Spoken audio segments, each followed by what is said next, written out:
That's the punishment for stealing my dad from me, Kelly said in the middle of our argument. She grabbed my arm and forcefully dragged me outside. Then she shoved me into a dirty, scary basement. I tried my best to resist, but younger people are just stronger. I was trapped inside the scary basement. In the dark and chilly basement, I started to feel ill. What should I do? How can I get out of here? Though I was panicking, I felt a slight weight in the back pocket of my jeans. Oh yeah, I have this. I quickly searched my pocket. My name is Olivia Anderson, and I'm 45 years old. I work as an administrative assistant at a company. The job isn't too complicated, but it's never boring. I find it fulfilling, and I love my coworkers because they are all kind-hearted. It might be rare, but I genuinely enjoy my job every day and don't find it burdensome. However, there was one thing that concerned me. I wasn't married. Seeing my friends get married and live happily ever after made me feel both envious and a bit sad. The thought of living the rest of my life alone was quite daunting. There were no prospects in sight, and I constantly wondered if any man would ever take an interest in me. Every day, I was consumed by thoughts of the future, filled with unease. A few years after I started having these thoughts, I finally got married. His name is James Anderson. He's 9 years older than me and works at one of our client companies. James had recently become the point of contact for the company I worked at, so he visited often. At first, we were both hesitant, but gradually we grew closer and started dating. After a few years, James and I were able to tie the knot. I was truly happy. I hoped with all my heart that we would build a happy home together. James has a 17-year-old daughter named Kelly from his previous marriage. He had been upfront about Kelly while we were dating, and I had met her several times. Kelly is very reserved and seems particularly fond of James. She was always by his side, glued to him. Seeing Kelly like that warmed my heart. I hoped that as we started living together, Kelly and I would become close. However, I didn't fully understand Kelly's true nature. After marrying James, I moved into the home he shared with Kelly. I quit my job to become a homemaker, doing everything I could to ensure that James and Kelly had a comfortable life. I prepared well-balanced meals and kept the house tidy. It might seem ordinary, but I believed it would make their lives more pleasant.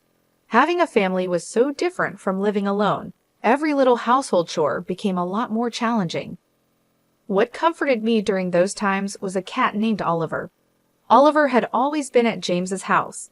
He was a bit chubby, and I heard he liked to sneak out, but I believed that as long as I was always at home, he wouldn't run away. Even though I faced many exhausting days, I always felt soothed admiring Oliver. Life after marriage had its challenges, but I felt much happier than when I was single. However, something weighed on my mind. I worried that Kelly might not think highly of me, leading her to ignore me. Even when I tried to start a conversation, Kelly would look at me with a confused expression and continue to ignore me. "Kelly, welcome home," I would say, but Kelly would only give me a fleeting glance and not respond. "How was school today? Did you have fun?" I asked, hoping to connect, but Kelly would remain silent, making me feel more isolated. I tried to keep the conversation going, but she still wouldn't say a word. After petting Oliver for a bit, she went straight to her room. Even though she kept ignoring me, I believed she just hadn't accepted me yet. She was at that challenging age of 17. If her father remarried and suddenly there's a new woman in the house who isn't her real mother, it's understandable that she would be wary. I had met Kelly a few times before James and I got married, but she just couldn't seem to warm up to me. I was racking my brain trying to figure out how to get Kelly to accept me, but despite my efforts, Kelly never warmed up to me. Ignoring me became her norm. She began openly avoiding me, and whenever she was around me, she had a constant look of displeasure on her face. When James was home, she'd talk a bit, probably to avoid upsetting him, as she adored him so much. Still, I thought it was better than not talking at all. It's been about 5 years since I married James. The distance between Kelly and me never seemed to close, and life felt kind of empty. Even after living together for 4 years, I didn't know what Kelly's favorite food was or what her hobbies were. The only thing I knew was that she adored Oliver. I had grown used to Kelly's gaze, which initially felt intimidating. When Kelly reached high school, she surprisingly started a conversation with me. "Hey." "Huh? What's up?" I was taken aback that Kelly spoke to me, and my voice unintentionally went up a notch. Was she finally opening up to me? What's she going to say? Various emotions bubbled up, but I silently waited for Kelly's words. However, what Kelly said was completely unexpected. "How long are you going to stay in this house?" "What?" "I'm asking how long you're planning to stay. Can you leave soon? You're in the way." Why would you say that? Being told out of the blue to leave was a shock. I was puzzled as to why she'd suddenly say that. Questions swirled in my head, but finding the words was challenging. Then Kelly explained her feelings, shedding light on her past actions. "Look, I love my dad. It was just the two of us, you know. Why did we suddenly have to live with an old woman like you acting all motherly? I just can't handle it." "What?" "I thought if I treated you like you weren't there, you'd break and divorce him. Was school fun? Seriously gross." I was bombarded with her hurtful words, leaving me speechless. "In front of Dad, you act all high and mighty, but it's been hard for me, you know. Maybe it's time you realized your worth, old lady." Seeing my sad face, Kelly seemed satisfied and flashed a smile. I had never seen Kelly look like that before as she walked away. All along, she had harbored such negative feelings towards me. Her hurtful words and the suggestion to reflect on my worth kept echoing in my head. Before I knew it, tears streamed down my face. What was the point of all the effort these past 5 years? I tried so hard to gain Kelly's approval, but in the end, she never accepted me. How should I approach Kelly now? I tried desperately to find an answer, but none came. From that day on, Kelly began hurling insults at me. "Olivia, I've always thought this, but you're really bad at cooking. It's seriously awful." "Oh really? I'm sorry. It's sad for Dad, you know. There are so many better people than you out there. With Dad's charm, he could remarry in a heartbeat." Kelly would say things like this, but she would put on a facade in front of James. "You know, Olivia's cooking is really delicious, right, Kelly?" "Yeah, it's yummy," Kelly would reply. It wasn't new, but seeing Kelly's quick switch always left me dumbfounded. "What's wrong, Olivia?" James would ask. "Olivia is just so happy. I feel happy yet not happy, such a complicated emotion that probably no one can understand." "I guess so," I replied, trying to maintain my composure. But Kelly lost all restraint and kept on with her tirades. Many times, I thought about breaking down and confiding in James, but I never could take that step. James always seemed so busy with his daily work. I just couldn't bring myself to burden him with my problems. I thought if I just endured, everything would be okay. Even if Kelly said she loved James, she might eventually move out and live alone. I saw it as just enduring until then. 6 years later, Kelly went on to college after graduating high school and later got a job at a company near home. Around the same time Kelly started working, James began taking on business trips. Initially, they were just for a day or two, but gradually the duration increased. It wasn't rare for him to be gone for 2 weeks or even an entire month. A few months after these trips began, Kelly's verbal abuse didn't stop. With James gone, it seemed Kelly had no filter. "The food's terrible. Can't you do something about it?" "Say something," Kelly demanded as she left her unfinished meal and quickly went to Oliver's place. I looked at the leftover food and gently put down my knife and fork. I had endured so much up to this point, but one day I finally reached my breaking point. Endless verbal abuse and a cold attitude every day. I was treated more like a maid than a mother. There wasn't any particular trigger. While Kelly was hurling insults at me as usual, I finally snapped. Just get out already. You're so annoying. Hey, you're always telling me I'm a bother and to leave. Enough is enough, I shouted back. Kelly, not used to me talking back, was taken aback, but quickly responded with harsh words. What? Why are you suddenly talking back? I seriously can't deal with this. I can't take it anymore. If you can't stand it, why don't you move out? You have a job, you have money, and you do fine on your own. I'm a homemaker. I can't just up and leave. Maybe I hit a nerve because she didn't respond. I could tell she was fuming. Lost your tongue? What happened to all that energy just a moment ago? I said.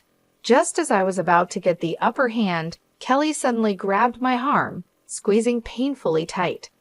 Ouch! I protested, but Kelly wasn't listening. She forcefully dragged me outside. Hey! I yelled as she pulled me toward a small storage theory basement. Without hesitation, she pushed me into it. Though I resisted, I was no match for her younger strength. In an instant, I was locked inside the scary basement. What are you doing? Hey, let me out. I desperately banged on the wall, pleading with Kelly to release me, but she didn't seem to care. I can't just let you out, even though you say so. Oh, by the way, I haven't told you, but I've got a trip planned for 4 days. Well, try to survive in that cramped theory basement. 4 days? Are you serious? Hey, what about Oliver? Oliver has an automatic feeder, so he'll be fine, she said. I was stunned by her completely irresponsible comment. You're being so irresponsible. Shut up. Never come out of there again, she yelled back. That's the punishment for stealing my dad from me. Soon after, Kelly's presence disappeared. Inside the dark, cold, scary basement, I started feeling sick. What am I going to do? I can't bear to stay in here for 4 whole days. I started panicking even more, desperately banging on the walls, but it was no use. At that moment, I suddenly felt the weight in my pants pocket. Oh yeah, I have it. I quickly reached into my pocket and pulled out my smartphone. Such a lucky break. I called my nearby friend, Linda Blair. Oh hey, Linda. Olivia, what's up? It's rare for you to call. I explained my situation and asked Linda to come help. In just a few minutes, Linda arrived. Are you okay? She asked as she opened the door, letting in the bright sunlight. Even though I'd only been in the scary basement for a few hours, it felt like days since I'd been outside. I thanked Linda, and she took me to her house. I didn't have my keys, and James was away on a business trip. Given all that, Linda told me I could stay at her place for as long as I needed. When I got out of the scary basement, I felt that Kelly was gone. She probably already left for her trip. The next thing I needed to do was contact James. I sent him a message, telling him what happened and where I was. I couldn't exactly ask him to come back, but deep down, I hoped he would. While chatting with Linda, I received a call from James. Hello, Olivia. Are you okay? He asked. James, I'm fine. Thanks. Listen, I'm heading home now. I'll come pick you up, so wait at your friend's place a bit longer, okay? Oh, what about your work? Forget work. Just know I'm on my way. I think it'll take about 5 hours, so hang tight. James seemed worried and was making the effort to come back. I thanked James and hung up. He said he's coming to pick me up. Can I stay here for another 5 hours or so? I asked Linda. Of course. Honestly, you have such a caring husband. I can kind of see why Kelly might be a bit jealous. Jealous? Yes, jealous. She was like, I love Dad, right? From what I've heard, she's probably jealous that you married her beloved dad. Is that so? Now that it was mentioned, it did seem like jealousy. Just because she's family doesn't mean you should hold back. Telling her off when needed is for Kelly's own good, you know. Okay, Linda's right, I thought. No matter how long we've lived together, acting impulsively in anger, like I did, isn't going to help Kelly. But how can I get through to her? I racked my brain for a solution and came up with a somewhat forceful plan. I immediately shared the plan with Linda. "That's a pretty cool idea. Give it a shot," she said. "I'll give it my best shot." Linda seemed amused and supported the idea. 2 hours later, James arrived at Linda's house and knocked on the door. "Are you okay, Olivia?" "I'm fine, thank you, but you were at work." "You matter more to me than any job," he said. James had decided to take a few days off from work. "Is it okay for you to take time off like that?" "Yeah, they said they'll manage. I feel like I need to have a serious talk with Kelly." After that, I explained to James in detail what Kelly had done to me and how I ended up trapped in the storage basement. James listened intently and apologized. "I'm sorry for not noticing. It's not just your fault. I didn't speak up, and Kelly was doing all this secretly. Still, I should have noticed something was off. I'm truly sorry." A heavy atmosphere lingered until Linda broke through it. "Hey, why the long face? You're going to scold Kelly, right? Buck up." Linda's words somehow inspired me. "You're right." Afterward, we thanked Linda and went home. I felt like I might have troubled James, but if this could make Kelly's behavior settle down, I'd be glad. When we got home and things calmed down a bit, I told James about my plan for Kelly and why I felt the need to go to such lengths. After pondering for a moment, James said, "Well, honestly, considering Kelly's past, it might take something drastic to get through to her." 2 days later, it was the day Kelly would return. Since we didn't know when she'd be back, we left the window closest to the basement open, keeping an eye out for her return. Around 5:00 p.m., a taxi stopped in front of our house, and Kelly stepped out with her luggage. The plan I put into action involved making the basement, where I was supposedly locked up, seem ransacked and emit a rotting smell. Frankly, it's debatable if a human being would pass away in such conditions for 4 days. Moreover, even if the person did pass away, the stench of decay wouldn't arise immediately. However, I bet that Kelly wouldn't know such details. With a slight intention to shock her, I executed my plan and secretly watched Kelly. I noticed Kelly stopped in front of the scary basement. From her reaction, it seemed my plan was working. "Oh, what's that smell?" Kelly frowned at the stench coming from the scary basement. She suddenly looked alarmed and forcefully opened the door to the scary basement. Kelly was choking from the intense odor, but her expression quickly changed to shock as she saw the inside. "What's this? It's been ransacked." We approached the stunned Kelly and spoke up. "How was your trip?" "Olivia, why? Wait, Dad's here too." "Kelly, we need to talk," James said with the scariest expression I'd ever seen on his face. Seeing James's face, Kelly seemed to understand everything. She sat on the sofa, looking downcast. "You've done some terrible things to Olivia," James said. Kelly remained silent. "You panicked earlier, thinking that maybe Olivia had died in there." "That's not it." "Then why did you look so panicked in front of the scary basement?"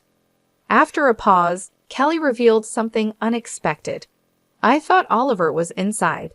"What? Oliver?" "After all, Oliver used to escape often before. I thought maybe he somehow got inside the scary basement and couldn't get out." "You should have been worried about Olivia after locking her up. What would have happened if I hadn't come back?" "I forgot about Olivia. I couldn't believe she forgot she locked me up. I was so shocked I couldn't find the words, but James was livid. I never thought you'd be like this. I'm truly disappointed." "But wait," Kelly tried to justify herself, but James cut her off. "Wait for what?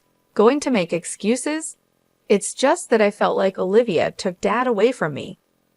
"You did something that could have had serious consequences just because you felt like it, and then you forgot about it. I never thought I raised you to be like this." With that, James sighed. He seemed to have completely given up on Kelly.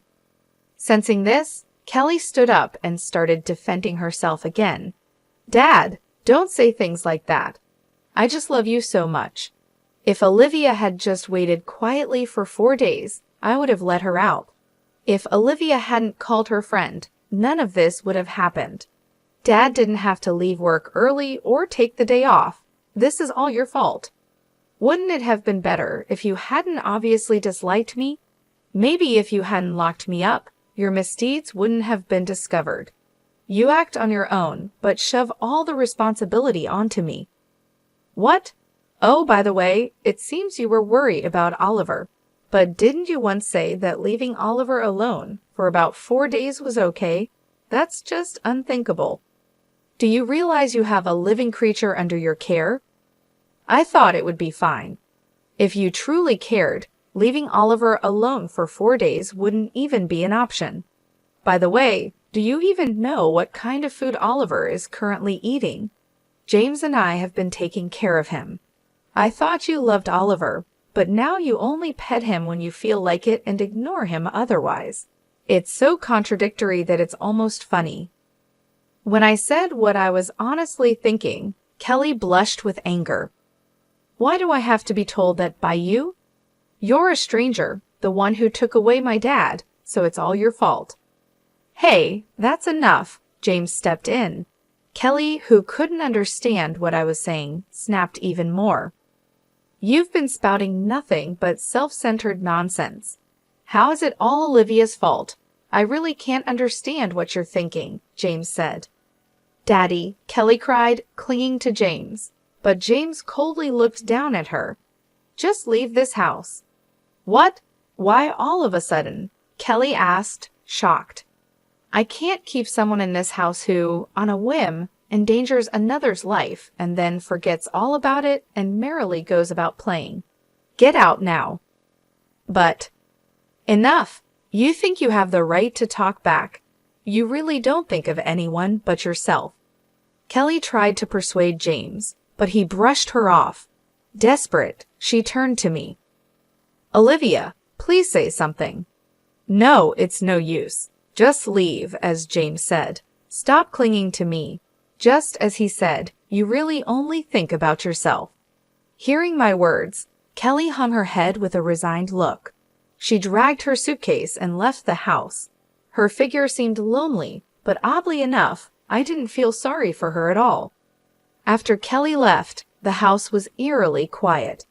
The tension that had been building up for years finally seemed to dissipate, but it left an uncomfortable silence. James sat down heavily on the sofa, his face a mixture of anger, sadness, and exhaustion. I'm sorry, Olivia. I should have seen what was happening. I should have done something sooner, James said, breaking the silence. It's not your fault, James. Kelly hid her actions well, and I didn't speak up. We both share some of the blame, I replied, sitting next to him. But still, I should have been more aware. As her father, I should have known, he sighed, rubbing his temples. We can't change the past. We just have to move forward and hope Kelly learns from this, I said, trying to offer some comfort. James nodded, though he still looked troubled. I'll reach out to her in a few days. Once things have calmed down, maybe some time apart will give her perspective. I agreed, hoping that this separation might indeed help Kelly reflect on her actions and understand the consequences of her behavior. For now, though, we had to focus on rebuilding our lives without the constant tension. The following days were a mix of relief and sadness. The house felt lighter without Kelly's presence, but there was also an emptiness. I kept myself busy with household chores and taking care of Oliver, who seemed to sense the change and stayed close to me. James took a few more days off work to be with me. We spent time talking about the future, making plans to strengthen our relationship, and discussing how to handle things if Kelly decided to come back. One evening, as we sat on the porch watching the sunset, James turned to me and said, "Thank you for staying strong through all of this, Olivia. I know it hasn't been easy." "It hasn't been easy for you either, James. But we're in this together, and we'll get through it," I replied, squeezing his hand. We sat in comfortable silence, finding solace in each other's presence. Despite the turmoil of the past few days, I felt hopeful for the first time in a long while. 2 weeks later, James received a call from Kelly. She sounded calmer, though there was still a hint of defiance in her voice. They talked for a long time, and James assured her that he still loved her, but made it clear that her actions had serious consequences. Kelly agreed to seek counseling and apologized for her behavior. It was a small step, but a significant one. We all knew it would take time to rebuild trust, but this was a start. Life gradually returned to a new normal. James and I focused on strengthening our marriage and creating a supportive environment at home. Kelly stayed away for a while, giving herself the space to grow and reflect. As the months passed, the wounds began to heal. Kelly visited occasionally, and while there were still challenges, the atmosphere was less charged. We were cautiously optimistic, hoping that with time, we could all find a way to coexist peacefully and perhaps even become closer as a family. I received a lot of emails and calls from Kelly. She sent me messages like, "I'm sorry," and "Please forgive me." Looking at the volume and timing of those emails, and calls sending a bunch all at once or at random times, regardless of day or night, it really showed her self-centered side. She also sent updates about where she's been living and how she's been getting by. Apparently, she's been living in cheap motels while working. I thought she could just stay at a hotel or rent an apartment, but she seems picky about having separate bathrooms, wanting a clean place, and so on. She's having a hard time settling on a place, and even if she finds a good one, the rent is too high for her. She sent the same messages to James, who was stunned. He said, "It's either she really can't manage on her own, or she's just too selfish." But honestly, no matter the situation, I'd never let Kelly back into this house. I really wish she'd take a moment on her own to reflect on her actions. After Kelly left, our lives returned to peace. James still travels for work, but not as much as before, so we have more time to relax together. It's nice not having to be so careful around each other and to just relax. Kelly never listened no matter how many times we warned her, so in a way, I'm glad things turned out this way. Every day spent with James is pure joy. After finishing the housework and relaxing on the sofa, Oliver climbed onto my belly. He meowed and curled up to sleep. I hope for many more moments like this. As I petted Oliver, I found myself lost in these thoughts. The flood of messages from Kelly was overwhelming. Every day, she'd send me multiple emails, each one a mix of apologies and updates. "I'm really sorry. Please forgive me," one message read. Another detailed her struggles, explaining how she was living in a cheap motel because she couldn't find a place that met her standards within her budget. She complained about dirty bathrooms and high rents, showing her usual picky nature. It was clear she was having a tough time, but her self-centered approach made it hard to sympathize fully. She didn't seem to grasp the seriousness of what she had done or show any real understanding of the hurt she caused. The same pattern of messages went to James, who was equally stunned. He remarked, "It's either she really can't manage on her own, or she's just too selfish." Despite her situation, I knew I couldn't let Kelly back into our home. She needed time to reflect on her actions and understand the consequences. Bringing her back would only mean more chaos and tension, and I wasn't willing to go through that again. I hoped that this time apart would help her grow and change for the better. With Kelly gone, our home became a place of peace and relaxation. James's work trips became less frequent, giving us more time together. We no longer had to tiptoe around Kelly's moods and behavior. The quiet moments we shared were filled with comfort and joy. Whether we were having dinner, watching TV, or simply sitting in silence, there was a sense of harmony that had been missing for so long. One evening, after finishing my chores, I settled on the sofa with Oliver. The little cat, sensing my calm, jumped onto my belly, meowed softly, and curled up to sleep. I stroked his fur, feeling his gentle purring. It was in these simple moments that I found the greatest happiness.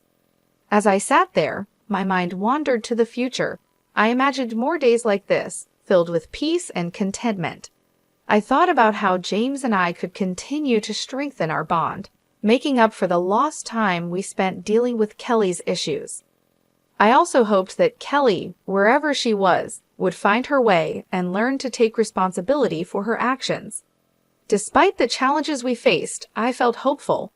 Life had a way of throwing unexpected hurdles, but we had navigated through them and come out stronger. The future seemed bright, and I was ready to embrace it with open arms. Oliver stirred slightly, adjusting his position before settling back down. His warmth and softness were comforting reminders of the love and stability I now had. As I continued to pet him, I felt a sense of gratitude for these peaceful days and the strength to face whatever came next. The days turned into weeks, and our lives continued to improve. James's presence at home made a significant difference. We spent our weekends exploring new hobbies, going for long walks, and even planning a few short trips. It felt like a second honeymoon, a chance to reconnect and rebuild our lives together. Every so often, James would check in with Kelly, encouraging her to seek counseling and offering support from a distance. It was clear he still cared for her deeply, but he also understood the need for her to learn and grow on her own. Our conversations about Kelly were more hopeful than before, focusing on her potential for change rather than the mistakes of the past. In the quiet moments, I often reflected on how far we had come. The journey had been tough, but it had also brought James and me closer.